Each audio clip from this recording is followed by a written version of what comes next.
But first, as Labor's official campaign was launched in Perth yesterday, it was predictably heavy on symbolism but light on substance. Burnt by losing the unlosable election last time, this time, Labor wants to offer safe change, they call it, where all that's stressed is changing the Prime Minister, plus a few things that are hard to disagree with, better food and more nurses in aged care, but nothing else, they say. There were lots of nods yesterday to the squeeze on family budgets. There were lines about a national network of electric vehicle charging stations, so you don't have to deal with rising petrol prices. Another one about being better than the coalition on PBS drugs, a $12.50 cut to the cost of prescription medicine. And via the claimed reduction in power prices through renewable energy, power would be cheaper. We don't believe that one. But the biggest pitch in a day full of Labor spending announcements was a new plan to help more low-income people buy a home. Now, if you have saved 2% of your deposit, we will contribute up to 40% of the purchase price of a new home or 30% of an existing home. Help to Buy will assist Australians to buy a home with a smaller deposit, a smaller mortgage and smaller mortgage repayments. Over the past 25 years, the percentage of Australians owning or buying their own home has fallen from 70% to just over 60%. And the percentage of young people owning or buying a home has dropped from around 50% to about 30%. Still, the statisticians say that there are over 100,000 new home buyers every year because while house prices have risen strongly, much faster than wages, interest rates have been low for over a decade.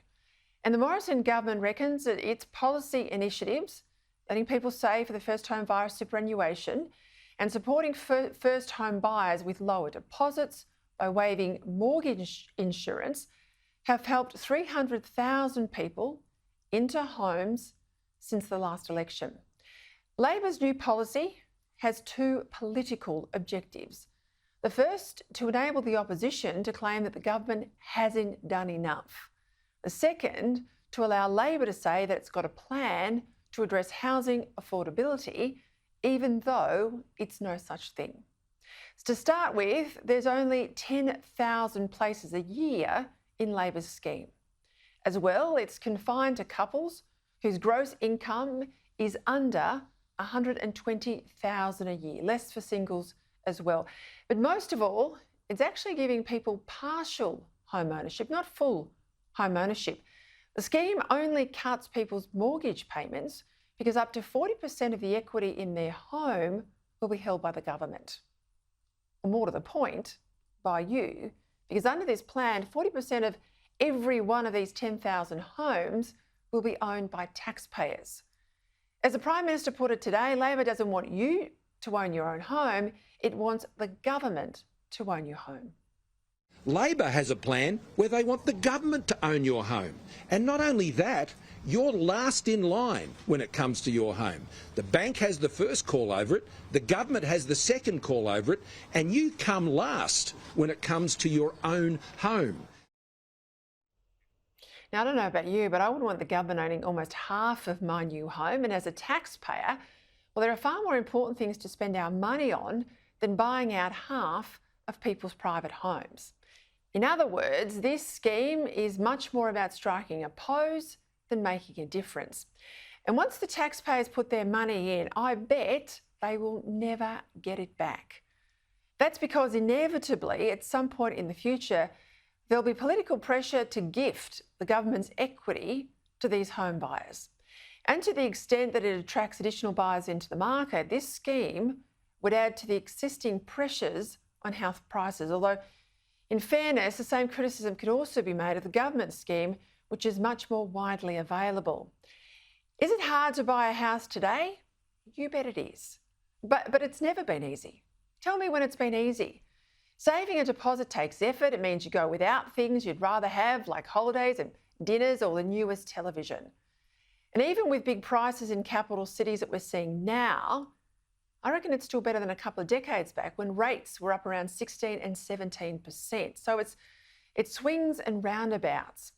And you might just have to buy in a suburb you can afford rather than one of the more desirable ones where you'd rather live. That's the reality of getting into your first home.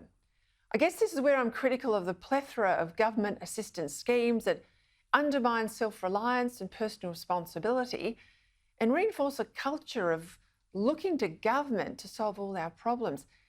That's not meant to be the Liberal way. But this Labor scheme does all of that on steroids.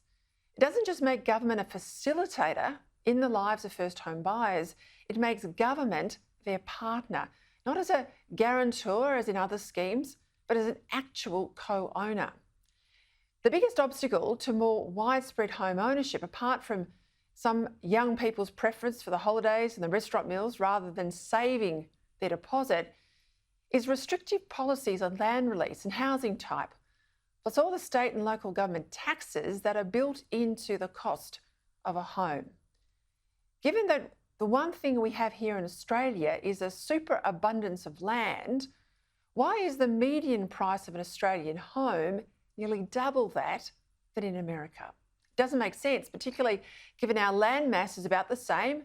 There's only 25 million of us compared to 330 million in the United States. Watching yesterday's launch and watching Labor roll out this housing policy, I thought to myself, for all the faults of the Morrison government, if the government changes, we're going to have bigger government and smaller citizens under an Albanese Prime Ministership. As Scott Morrison has stressed throughout, this election is not a referendum on the government, but a choice between two sides. Sure, I wish the coalition was braver on the policy front. I wish they'd do more on the values fight inside schools and universities.